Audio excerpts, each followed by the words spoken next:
আমি অমিত আছি তোমাদের সঙ্গে, আর তোমরা শুনছো ভৌতিক কথা। কিছু অনুভূতি এমন যা তোমাদেরও হতে পারে। ঘটনা স্ক্রিপ্টিংয়ে রয়েছে নেহা।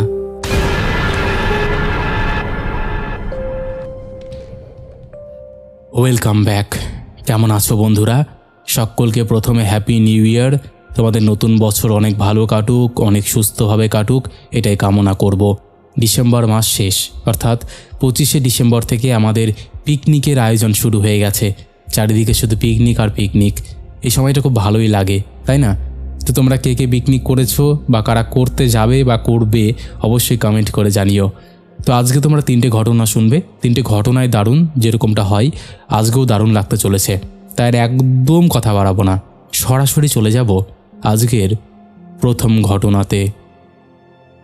দাদা নমস্কার, আমি আপনার চ্যানেলের একজন নিয়মিত দর্শক এবং আপনার ভিডিওগুলো আমি সব সময় দেখি, কিন্তু কোনোদিনও ভাবিনি যে আমি নিজেই আপনাকে এমন একটা ঘটনা ইমেল করব, যেখানে আমার নিজের জীবনের একটা ভয়ঙ্কর অভিজ্ঞতার কথা থাকবে। সেটা আজও আমাকে তাড়িয়ে বেড়াই। আসলে আমি খুব একটা লিখতে পারি না, তাই হয়তো ভাষাটা খুব একটা ভালো হবে না। তবে আপনি যেভাবে ঘটনাগুলো পড়েন সেভাবেই যদি এটা শোনান, তবে মানুষ জানবে যে আমাদের এই চেনা জগতের আড়ালে কতটা অন্ধকার লুকিয়ে থাকে। ঘটনাটা গত বছরের শীতকালের, যখন আমি আর আমার বন্ধু অনিমেষ আমাদের এক আত্মীয়ের বাড়িতে বিয়েতে গিয়েছিলাম বীরভূমের এক প্রত্যন্ত গ্রামে। সেখানে গিয়ে আমরা খবর পাই গ্রামের শেষ প্রান্তে একটা পুরনো জমিদার বাড়ি আছে, যেটা নিয়ে অনেক কথা শোনা যায়। আমাদের মাথায় তখন সাহসের ভূত চেপেছিল, তাই আমরা ঠিক করলাম যে মাঝরাতে একবার গিয়ে দেখে আসব। আসলে সেটা আমাদের কত বড় ভুল ছিল সেটা আজ বুঝতে পারি। যখন রাতের নিস্তব্ধতা গ্রামটাকে গ্রাস করে নিল, তখন আমরা সেই বাড়ির সামনে দাঁড়ালাম। বাড়িটা ছিল জরাজীর্ণ আর চারিদিকে বড় বড় ঝোপঝাড় ছিল। গেটটা ঠেলে ভেতরে ঢোকার সময় একটা বিকট শব্দ হলো, আর তখনই আমার মনে হলো চারিদিকের বাতাসটা হঠাৎ করে খুব ভারী হয়ে গেছে। গেটটা ঠেলে ভেতরে ঢোকার সময় একটা বিকট শব্দ হলো, আর তখনই আমার মনে হলো চারিদিকের বাতাসটা হঠাৎ করে খুব ভারী হয়ে গেছে। অনিমেষের হাতে একটা টর্চ ছিল আর আমার হাতে একটা লাঠি, কারণ আমরা ভেবেছিলাম কোনো চোর বা বুনো জন্তু থাকতে পারে। কিন্তু ভেতরে ঢোকার পর থেকেই মনে হচ্ছিল অন্ধকারটা যেন আমাদের গিলে খাচ্ছে। আমরা যখন সিঁড়ি দিয়ে ওপরতলায় উঠছি, তখন ধুলোমাখা মেঝেতে আমাদের পায়ের শব্দ ছাড়াও আরও একটা ছদ্মবন্ধ শব্দ শুনতে পাচ্ছিলাম, যেন আমাদের ঠিক 2-3 ধাপ পেছনেই কেউ খালি পায়ে হেঁটে আসছে, অথচ পেছনে টর্চ মারলে কিছুই দেখা যাচ্ছিল না। সিঁড়ির মাঝপথে একটা বড় না আয়না ছিল, যার কাজগুলো একদম ঘোলা হয়ে গিয়েছিল। সেখানে টর্চের আলো পড়তেই দেখলাম আমার পাশে অনিমেষ দাঁড়িয়ে, কিন্তু আমাদের মাঝখানে একটা ছায়ার মতন কিছু একটা দেখা যাচ্ছে, যা কোনো মানুষের আকৃতির নয়। আমি ভয় পেয়ে অনিমেষকে ধরলাম, কিন্তু তখন কেমন যেন ঘোরের মধ্যে ছিল। ওর চোখগুলো বড় বড় হয়ে গিয়েছিল, আরও বিড়বিড় করে বলছিল যে ওপরতলার শেষ ঘরটা থেকে কার যেন কান্নার আওয়াজ শুনতে পাচ্ছে। আমি সত্যি বলতে কিছুই শুনতে পাচ্ছিলাম না, কিন্তু ওর অবস্থা দেখে আমার খুব ভয় লাগছিল। ও প্রায় দৌড়ে ওপরের ওই ঘরটার দিকে গেল। আমি ওর পিছু পিছু গেলাম। ঘরটার দরজা ছিল বন্ধ, কিন্তু সেখান থেকে একটা বিশ্রী পচা গন্ধ আসছিল, যা কোনো মরা জানোয়ারের গন্ধের মতো নয়, বরং যেন অনেক পুরনো পচা ধরা কোনো মাংসের গন্ধ। অনিমেষ যখন দরজাটা ধাক্কা দিয়ে খুলল, তখন দেখলাম ঘরটা একদম খালি, কিন্তু ঘরের মাঝখানে একটা দড়ি সিলিং থেকে ঝুলছে, আর সেটা ঝুলছে যেন মাত্র ওখান থেকে ঝুলে নেমে গেছে কেউ। ওই ঘরের ভেতরে ঢুকে পড়ল অনিমেষ, আর ঠিক সেই সময় দরজাটা সশব্দে বন্ধ হয়ে গেল। আমি বাইরে থেকে অনেক চেষ্টা করলাম, কিন্তু দরজাটা খুলতে পারলাম না। ভেতর থেকে অনিমেষের আর্তনাদ শুনতে পাচ্ছিলাম। ও বলছিল, আমাকে বাঁচা, ও আমাকে ধরে ফেলবে। আমি লাঠি মেরে মেরে দরজাটা যখন শেষ পর্যন্ত ভাঙলাম, তখন দেখলাম ঘরটা একদম অন্ধকার, আর অনিমেষ ঘরের কোণে কুঁকড়ে পড়ে আছে। ওর গলার কাছে 3টা আঁচড়ের দাগ, যা দিয়ে রক্ত বেরোচ্ছিল। আমি ওকে টেনে তুললাম আর বললাম এখান থেকে পালাতে হবে, কিন্তু পালানোর কোনো পথ খুঁজে পাচ্ছিলাম না, কারণ আমি যে করিডোর দিয়ে এসেছিলাম সেটা এখন একটা লম্বা দেওয়ালের মতন লাগছিল, যেন আমাদের ভেতরে বন্দি করে ফেলা হয়েছে। হঠাৎ সেই পচা গন্ধটা আবারও তীব্র হলো, আর আমরা দেখলাম দেওয়াল থেকে একটা ছায়া ধীরে ধীরে বেরিয়ে আসছে, যার হাতগুলো ছিল অস্বাভাবিক লম্বা আর আঙ্গুলগুলো হাড়ের মতন সরু। আমরা প্রাণের ভয়ে উল্টো দিকের একটা জানলা দিয়ে নিচে লাফ দিলাম। নিচে ঝোপঝাড় ছিল বলে হয়তো বেঁচে গিয়েছিলাম, কিন্তু দৌড়ানোর সময় মনে হচ্ছিল কেউ আমাদের ঠিক পেছনেই আছে, আর তার হাসির শব্দটা আমাদের কানে আসছিল। গ্রামে ফিরে আসার পর আমার জ্বর এসেছিল। প্রায় 10 দিন অনিমেষ রাতে ঘুমোতে পারেনি। ও সবসময় বলতো ওই ছায়াটা ওর গলার কাছে এসে নিঃশ্বাস ফেলে। দাদা, আমি কোনো লেখক নই, কিন্তু এই ঘটনাটা আমার জীবন বদলে দিয়েছে। আমি জানি না কতটা ভালো করে লিখতে পারলাম। আপনি যদি এটা শোনান তবে হয়তো লোকে বুঝবে যে কৌতূহল মেটাতে গিয়ে কখনো কখনো এমন জায়গায় পৌঁছে যেতে হয় সেখান থেকে ফেরা যায় না, কিন্তু সেই স্মৃতি কোনোদিনও পিছু ছাড়ে না। আজ এত বছর হয়ে গেল, তবুও আমি রাতে একা ঘরে বসলে মনে হয় আমার ভয় করছে। সেই কথাটা আমার মনে পড়ে। জানি না তুমি পড়ে শোনাবে কিনা, কিন্তু যদি শোনাও আশা করছি সকলের ভালোই লাগবে। তো অবশ্যই পারলে পড়ে শুনিও। তো বন্ধুরা, এই ছিল আমাদের প্রথম ঘটনা। আশা করছি তোমাদের প্রত্যেকের ভালো লেগেছে। এরকম জমিদার বাড়িতে কখনোই একা যাওয়া উচিত না। আমাদের এখানেও একটা জমিদার বাড়ি আছে। তোমাদের যদি দেখায় না, তোমাদের ভয় করবে, এমন একটা অবস্থা হয়ে থাকে। যাই হোক, এরকম কৌতূহল মেটাতে এমন রিস্ক নেওয়া উচিত না। তো তাই তোমরা এমন ভুল কাজ করো না। তো ঘটনাটা কেমন লেগেছে তোমরা লাইক, কমেন্ট, শেয়ার করে আমাকে জানিয়ে দিও। আর এখনও যারা এই পরিবারে যুক্ত হওনি তারা যুক্ত হয়ে যেও। চলো এবার আমরা শুরু করে দেই পরের ঘটনা। নমস্কার দাদা, আমি আপনার চ্যানেলের একজন নিয়মিত শ্রোতা। আমার নাম রঞ্জন, পেশায় একজন ট্রাক ড্রাইভার। আজ থেকে বছর 5 আগে উড়িষ্যার একটা গভীর জঙ্গলের ভেতর দিয়ে ট্রাক নিয়ে যাওয়ার সময় আমার সাথে এমন কিছু ঘটেছিল যা কোনোদিনও কোনো ডায়েরি বা খাতায় লিখিনি, কারণ লোকে শুনলে আমায় পাগল ভাবত। কিন্তু আপনার চ্যানেলে যখন শুনি লোকে তাদের সত্যি অভিজ্ঞতা শেয়ার করে, তখন মনে হলো আজ আপনাকে ঘটনাটা পাঠিয়েই দিই। ঘটনাটা ছিল জুলাই মাসের এক বৃষ্টির রাত। আমি আর আমার হেল্পার কালু একটা বড় লরি নিয়ে খড়গপুর থেকে কটকের দিকে যাচ্ছিলাম। বৃষ্টির জন্য রাস্তা খুব পিচ্ছিল ছিল, আর চারিদিকে জঙ্গল এতটাই ঘন যে হেডলাইটের আলো যেন অন্ধকারে ডুবে যাচ্ছিল। রাত তখন প্রায় 2:30 বাজে। হঠাৎ লরির সামনের একটা চাকা পাংচার হয়ে গেল। আমি আর কালু নিচে নামলাম চাকা পাল্টানোর জন্য। চারপাশটা ছিল একদম থমথমে, শুধু বৃষ্টির ঝমঝম শব্দ আর গাছের পাতার খসখসানি ছাড়া কিছুই শোনা যাচ্ছিল না। আমি যখন জ্যাক লাগাচ্ছিলাম তখন কালু হঠাৎ ফিসফিস করে বলল, ওস্তাদ, ওই গাছের আড়ালে ওটা কি দাঁড়িয়ে আছে? আমি টর্চ ফেলতেই দেখলাম রাস্তার ধারের এক মরা শিমুল গাছের ডালে একটা অদ্ভুত কুঁজো হয়ে থাকা মানুষ বসে আছে। তার গায়ের চামড়া ছিল একদম ছাই রঙের, আর হাতগুলো ছিল অস্বাভাবিক লম্বা, যা প্রায় মাটি ছুঁয়ে যাচ্ছিল। আমি ভাবলাম হয়তো কোনো মাতাল বা পাগল হবে, কিন্তু হঠাৎ করেই লোকটা গাছ থেকে নিচে ঝাঁপ দিল আর 4 পায়ে কুকুরের মতো দৌড়ে অন্ধকারের দিকে মিলিয়ে গেল। কালু তো ভয়ে সিটিয়ে গেল, কিন্তু আমাদের চাকা পাল্টানো ছাড়া গতি ছিল না। আমরা যখন কাজ শেষ করে ট্রাকে উঠলাম তখন দেখলাম স্টার্ট নিচ্ছে না। যতবার চাবি ঘোরায় ইঞ্জিনটা শুধু গোঁ গোঁ শব্দ করে বন্ধ হয়ে যায়।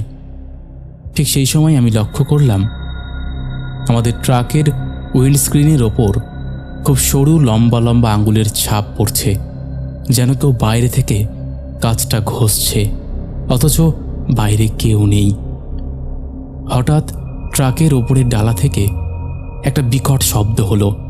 মনে হলো কেউ ওপর থেকে লাফ দিয়ে আমাদের ছাদের উপর পড়ল। ট্রাকটা হঠাৎ পুরোটা একপাশে হেলে গেল, যেন কয়েকটা ওজন তার উপর চেপেছে। কালু তখন জানলা দিয়ে বাইরে তাকাতেই বিকট চিৎকার করে উঠল। আমি দেখলাম একটা মুখ জানালার কাছে সেটে আছে। তার নাক নেই, শুধু দুটো ফুটো, আর মুখটা ভর্তি অসংখ্য ছোট ছোট ধারালো দাঁত।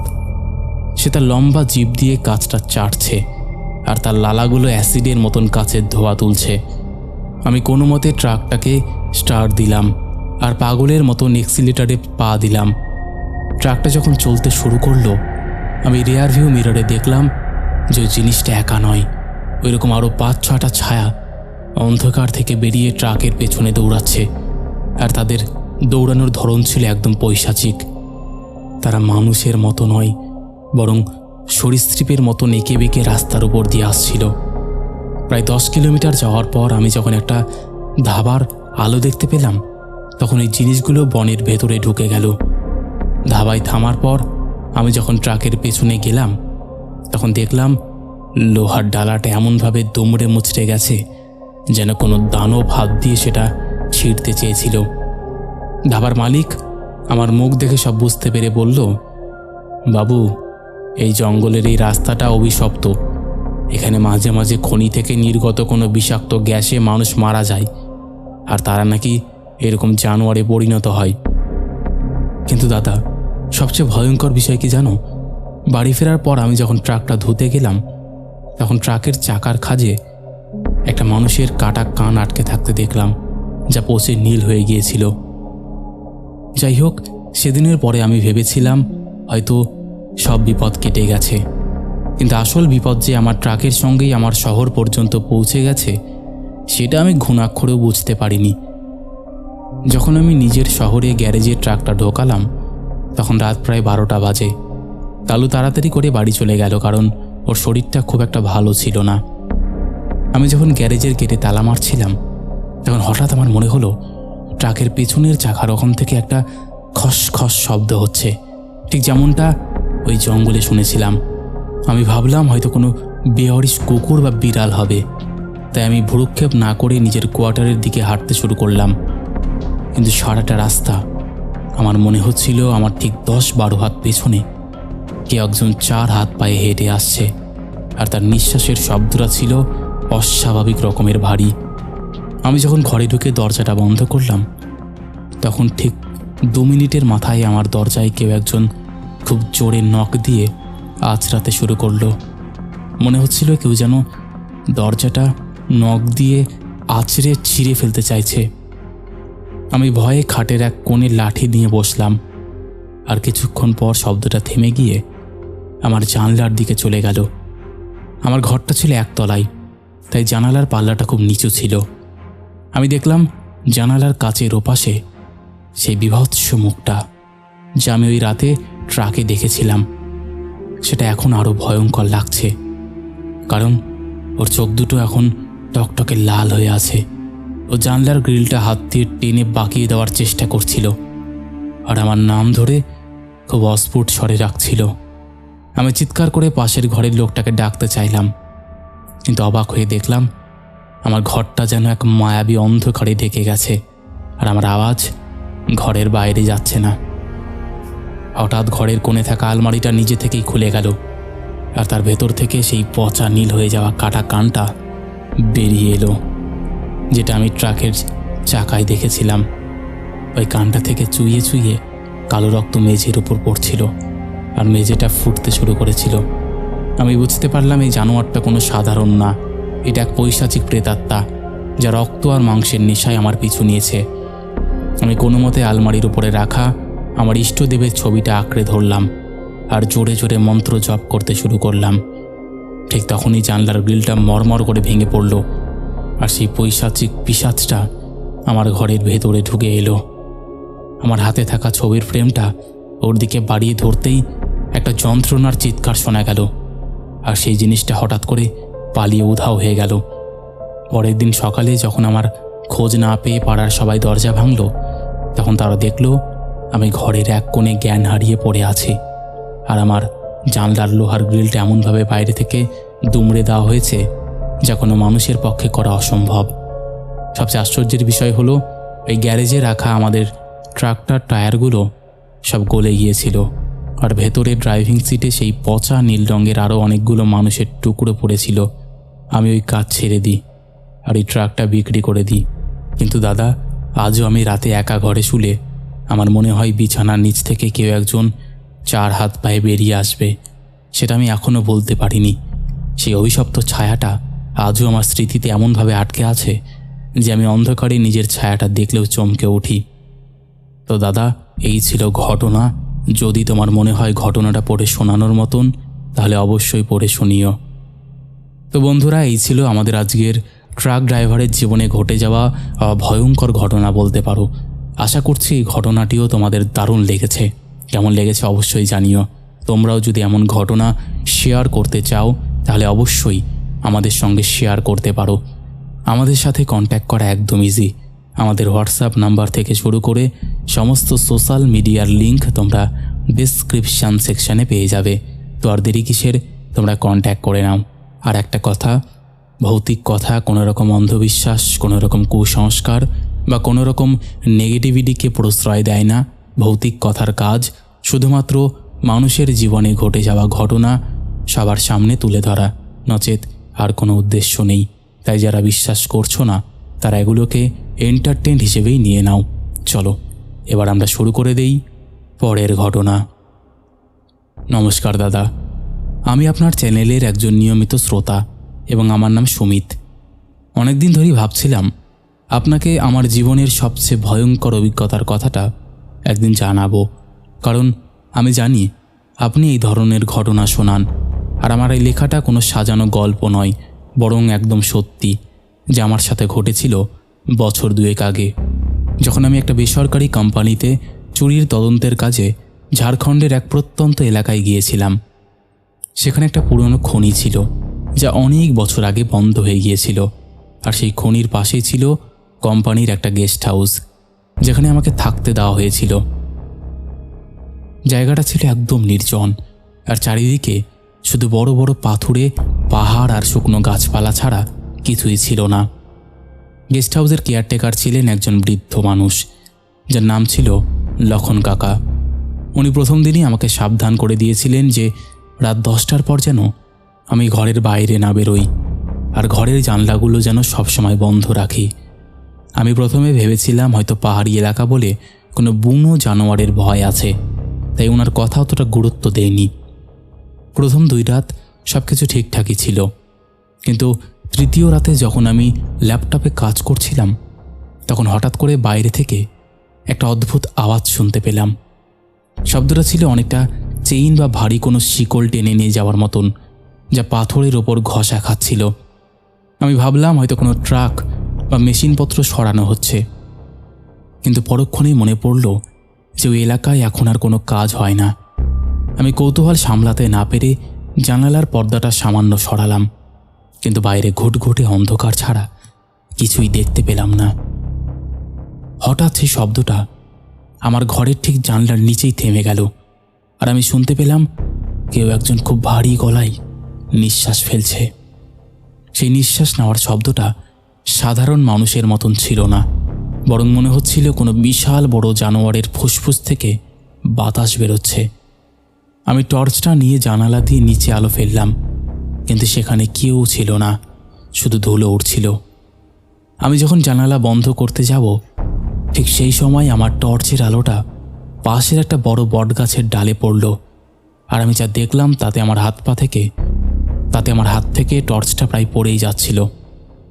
আমি দেখলাম একটা কুচকুচে কালো রঙের শরীর, যার হাত আর পাগুলো মানুষের চেয়ে অনেক গুণ লম্বা, আর সেটা ওই গাছের ডালে এমনভাবে ঝুলে আছে যা কোনো মানুষের পক্ষে সম্ভব নয়। তার মুখটা ছিল একদম ফ্যাকাশে, আর চোখের জায়গায় শুধু 2টো গর্ত ছিল, যেখান থেকে নীলচে এক রঙের আলো বেরোচ্ছিল। সে আমার নিচে একদৃষ্টে তাকিয়েছিল, আর তার মুখ থেকে লালা গড়িয়ে পড়ছিল। আমি তাড়াতাড়ি জানালা বন্ধ করে দিয়ে খাটের উপর বসে পড়লাম, আর আমার পুরো শরীর কাঁপতে শুরু করলো। ঠিক 5 মিনিট পর আমি শুনলাম আমার ঘরের দরজায় কেউ একজন খুব আস্তে করে টোকা দিচ্ছে। প্রথমে মনে হলো লক্ষণ কাকা হয়তো এসেছেন, কিন্তু পরক্ষণেই মনে হলো এই মাঝরাতে উনি কেন আসবেন। দরজার ওপাশ থেকে একটা ক্ষণক্ষণে গলায় কেউ আমার নাম ধরে ডাকতে শুরু করলো। সেই গলাটা ছিল অবিকল আমার মার গলার মতন, কিন্তু আমি জানি আমার মা এখনও কয়েকশো মাইল দূরে বাড়িতে আছেন। আমি বুঝতে পারলাম এটা কোনো সাধারণ কিছু নয়, বরং কিছু একটা আমাকে বাইরে বের করার চেষ্টা করছে। আমি বালিশ দিয়ে কান চাপা দিয়ে বসে রইলাম, কিন্তু সেই ডাকটা থামছিল না, বরং সেটা ক্রমশ কর্কশ হয়ে যাচ্ছিল। হঠাৎ করে ঘরের ভেতরটা অস্বাভাবিক ঠান্ডা হয়ে গেল, আর আমি দেখলাম মেঝের নিচ থেকে একটা কালো কুয়াশার মতন ধোঁয়া বেরোচ্ছে, যা ধীরে ধীরে আমার দিকে এগিয়ে আসছে। আমি ভগবানের নাম জপ করতে শুরু করলাম, আর ঠিক তখনই জানালার কাঁচটা সশব্দে ভেঙে পড়ল, আর সেই জিনিসটা আমার ঘরের ভেতরে ঢুকে এলো। আমি চিৎকার করে ঘর থেকে বেরিয়ে করিডোর দিয়ে দৌড়তে শুরু করলাম, কিন্তু করিডোরটা যেন শেষই হচ্ছিল না। আমি লক্ষণ কাকার ঘরের দিকে যাওয়ার চেষ্টা করলাম, কিন্তু দেখলাম তার ঘরটা তালাবদ্ধ। আমি নিচে নেমে সদর দরজার কাছে পৌঁছালাম, কিন্তু দরজাটা বাইরে থেকে কেউ আটকে দিয়েছিল।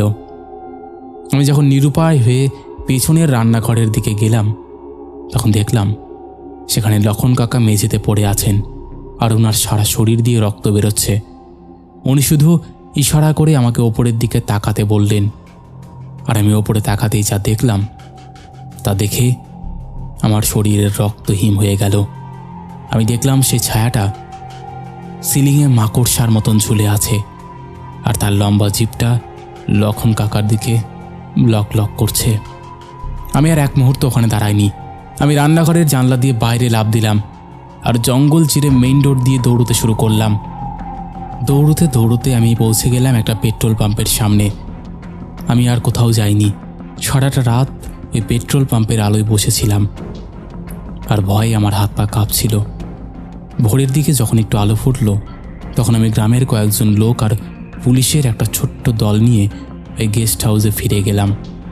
তখন দেখলাম চারপাশটা একদম শান্ত, যেন রাতে কিছুই হয়নি। লক্ষণ কাকারও কোনো হদিশ পাওয়া গেল না।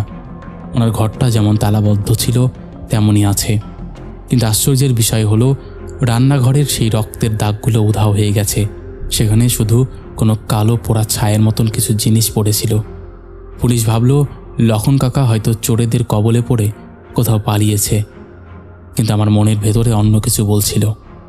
আমি ব্যাগ গুছিয়ে ওই এলাকা ছাড়ার সিদ্ধান্ত নিলাম, কিন্তু বের হওয়ার সময় গেস্ট হাউসের বাগানের কোণে একটা পুরনো কুয়ো দেখতে পেলাম, যার পাশ দিয়ে যাওয়ার সময় আবার সেই পচা গন্ধটা নাকে এলো।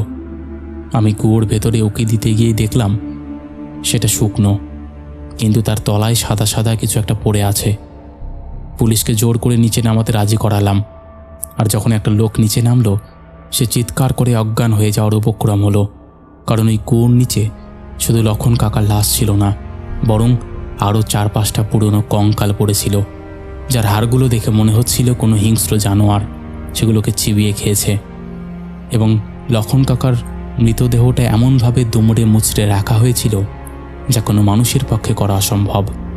পরে গ্রাম থেকে একজন বৃদ্ধ তান্ত্রিককে ডেকে আনা হলে তিনি যা বললেন তা শুনে আমাদের সবার রক্ত হিম হয়ে গেল। তিনি বললেন ওই খনিটা যখন বন্ধ করা হয়েছিল, তখন সেখানে এক ভয়াবহ ধস নেমেছিল, আর তাতে বেশ কয়েকজন শ্রমিক জ্যান্ত চাপা পড়ে মারা গিয়েছিল। তাদের মধ্যে একজন ছিল তান্ত্রিক সাধক। সে নাকি ওই খনির তলায় নিজের ক্ষমতা বাড়ানোর জন্য কিছু অশুভ সাধনা করছিল। তার মৃত্যুর পর ওই জায়গাটা অভিশপ্ত হয়ে যায়, আর সে এক ধরনের পৈশাচিক প্রেতাত্মায় পরিণত হয়। সে মানুষের ছদ্মবেশ ধরে বা পরিচিত কণ্ঠস্বরে ডাক দিয়ে মানুষকে ঘরের বাইরে নিয়ে আসে। ওই বৃদ্ধ বললেন, আমি যে বেঁচে ফিরেছি সেটা আমার ভাগ্য, কারণ যারাই এই ডাক শুনে বাইরে গেছে তাদের কাউকে আর খুঁজে পাওয়া যায়নি। আমি কলকাতায় ফিরে আসার পর ভাবলাম হয়তো সব শেষ হয়ে গেছে, কিন্তু আসল বিভীষিকাটা তখন শুরু হলো। আমি 1 সপ্তাহ পর থেকে যখন আমার ফ্ল্যাটে একা থাকতাম, তখন মাঝরাতে আমার দরজায় ঠিক এভাবেই টোকা পড়ত, আর ওপার থেকে অবিকল লক্ষণ কাকার গলায় কেউ বলতো, সুমিতবাবু, জানলাটা একটু খুলুন, বড় গরম লাগছে। আমি ভয়ে খাটের তলায় লুকিয়ে থাকতাম আর কানের উপর বালিশ চেপে ধরতাম। একদিন রাতে সাহস করে আমি ঘরের জানলা দিয়ে নিচে উকি মারলাম, আর দেখলাম আমাদের ফ্ল্যাটের নিচে যে স্ট্রিট লাইট আছে তার নিচে সেই লম্বা কালো ছায়াটা দাঁড়িয়ে আছে। আর সে তার হাতটা বাড়িয়ে আমার 3 তলার জানালা ছোঁয়ার চেষ্টা করছে। আমি আর পারিনি, চিৎকার করে পিছু হটে এলাম। আর পরদিন সকালে উঠে দেখলাম জানলার কাছে সেই বিশ্রী ছাই লেগে আছে যা আমি ওই গেস্ট হাউসে দেখেছিলাম। আমি বুঝতে পারলাম এই অশুভ শক্তিটা আমার পিছু নিয়েছে, কারণ আমি ওর মুখ দেখে ফেলেছিলাম। এরপর আমি এক পরিচিত ওঝার কাছে গিয়েছিলাম। তিনি আমাকে একটা লোহার কবজ দিলেন আর বললেন 4 মাস যেন আমি কোনো নির্জন জায়গায় না যাই। কিন্তু দাদা, ভয়টা তো মনের ভেতরে ঢুকে গেছে। আজও যখন আমার ফোনের স্ক্রিনে কোনো অজানা নাম্বার থেকে ফোন আসে, আমি ভয় পাই। জানি না কেন, কিন্তু ভয় পাই। ওই খনির প্রেতাত্মা আমার সামনে এসে দাঁড়াবে কি না সেটা এখনও আমার মাথায় চলে। এই ছিল আমার ঘটনা। সত্যি কথা বলতে কেউ বিশ্বাস করবে কিনা জানি না, কিন্তু কিছু কিছু ঘটনা মানুষের জীবনে এমন ঘটে যেগুলো মাথা থেকে বেরোয় না। আর এই ঘটনাটাও ঠিক তেমনই, কোনোভাবেই এই ঘটনাটা আমার মাথা থেকে বেরোয় না। তো এই ছিল ঘটনা। যদি ভালো লাগে অবশ্যই পড়ে শুনিও। ভালো থেকো। তো বন্ধুরা, এই ছিল আমাদের আজকের জমজমাট একটি এপিসোড। বিভিন্ন ধরনের ঘটনা দিয়ে আজকের এপিসোড আমাদের সাজানো। আশা করছি তোমাদের ভালো লেগেছে। তো চলো আর একদম কথা না বাড়িয়ে আমরা শাউট আউট পর্বে চলে যাচ্ছি। শেষের এপিসোডে ফার্স্ট কমেন্ট করেছে পটল সাহা, সেকেন্ড কমেন্ট করেছে সন্তু মিত্র, থার্ড কমেন্ট করেছে অভিজিৎ সামন্ত। 3 জনেই লাভ রিয়াক্ট দিয়েছে। তারপরে কমেন্ট করেছে প্রশান্ত মোদক, অঞ্জলি মণ্ডল, মামুন মণ্ডল, নন্দিনী শীল, অঞ্জলি মণ্ডল, শিল্পা চ্যাটার্জি, সঙ্গীতা মজুমদার, রবীন সামন্ত, বিবেক বর্মন, এসকে আরাফুল হোসেন, লক্ষ্মণ সর্দার, সুজয় বর, জবা দেবী, সুখদেব দাস, অঙ্কিত, মিষ্টি ঘোষ, সোমা দাস লিখেছে আমার সাথে একটা ঘটনা ঘটেছে। আমি ভাবছি দাদা তোমাকে লিখে পাঠাবো, কিন্তু তুমি বিশ্বাস করবে না ভেবে লিখতে পারছি না। কেন, তুমি পাঠিয়ে দাও, তারপরে দেখছি আমি। তারপরে কমেন্ট করেছে মন্দিরা দাস, ইরফান মল্লিক, রোস্টার বয় রকি লিখেছে কমেন্ট করার সুযোগই নেই প্রথমে, তারপরও আমার নামটা নিও দাদা। তোমার কোনো ভিডিওতে আমার নাম নাওনি এখনও। কেন সম্ভব না? অবশ্যই 10টা 45-এ আসো, তাহলেই সম্ভব। তারপরে কমেন্ট করেছে চুমকি ঘোষ, সমীর বং, অমিত, তন্নি হালদার লিখেছে সবাইকে হ্যাপি নিউ ইয়ার, নতুন বছর সকলের ভালো কাটুক। একদম। তারপরে কমেন্ট করেছে মিষ্টি সোনিয়া, রত্না রয় লিখেছে দাদাভাই কেমন আছো, অ্যাডভান্স হ্যাপি নিউ ইয়ার। দাদাভাই নতুন বছরের শুভেচ্ছা রইল। 1 জানুয়ারির আমার ছেলের জন্মদিন, ও তোমার ঘটনাগুলো খুব শোনে, ওকে একবার উইশ করে দিও। ওর নাম দীপ। হ্যালো দীপ, হ্যাপি বিলেটেড হ্যাপি বার্থডে। তারপরে কমেন্ট করেছে বিকাশ মুর্মু, শিহাব শাফিরুদ্দিন, অর্ঘ্য জানা, রোহিত সান্ত্রা, সুস্মিতা শিকারী, রাকেশ, সুবল সরকার লিখেছে আজকের গল্পটা খুব সুন্দর লেগেছে, আমি বেজপাড়া যশোর বাংলাদেশ থেকে সুবল সরকার বলছি, হ্যালো। তারপরে কমেন্ট করেছে এমডি মন, গীতা গোস্বামী, মলি পাল, রুবিনা পারভিন, সুশান্ত সাহা, অমিতা ঠাকুর, সুস্মিতা, কবিতা সরকার লিখেছে দাদা নতুন বছরের শুভেচ্ছা থাকলো, নতুন বছর খুব সুন্দর কাটাও, আজ একটু দেরি হয়ে গেল আসতে। একদম। তারপরে কমেন্ট করেছে আদিবা মিম লিখেছে 4টে ঘটনায় খুব সুন্দর ছিল, ভালো লাগলো, হ্যাপি নিউ ইয়ার, অগ্রিম শুভেচ্ছা নিয়ে বাংলাদেশ থেকে শুনছি। একদম হ্যাপি নিউ ইয়ার। তারপরে কমেন্ট করেছে জয় দাস, সুস্মিতা ঘোষ লিখেছে 11 ডিগ্রি টেম্পারেচার অ্যান্ড সঙ্গে অমিতদার ভয়েস, জাস্ট অসাম দাদা। তোমাদের বালুরঘাটে ঠান্ডা কেমন? প্রচণ্ড ঠান্ডা ভাই, প্রচণ্ড। তারপরে কমেন্ট করেছে কৃষ্ণেন্দু, দীপশ্রী দাস লিখেছে অসাধারণ ঘটনাগুলো দারুণ, থ্যাংক ইউ। তারপরে কমেন্ট করেছে রিয়াদ শেখ, মুসলিমা খাতুন, সৌরভ, এমডি মন, মন্দিরা সেন লিখেছে আমি তোমাকে খুব তাড়াতাড়ি ঘটনা পাঠাবো। একদম। তারপরে কমেন্ট করেছে পূজা দাস, মাম্পি হাজরা, বিকি বাগচি, পাপড়ি ডোলা, পীযুষ সিং। তারপরে কমেন্ট করেছে বন্দনা রয় লিখেছে আবার চলে এলাম দাদা তোমার গল্প শুনতে, গুড নাইট গো। তো এই ছিল আমাদের আজকের শাউট আউট পর্ব। আরও কিছু কমেন্ট আছে যেগুলো আমি আজকে আর পড়ে নিতে পারলাম না, তোমরা একটু তাড়াতাড়ি কমেন্ট করার চেষ্টা করো যাতে আমি সবার নামগুলোই পড়তে পারি। তো আজকের মতন এখানেই শেষ করছি, আবার দেখা হবে নতুন কোনো ঘটনা নিয়ে।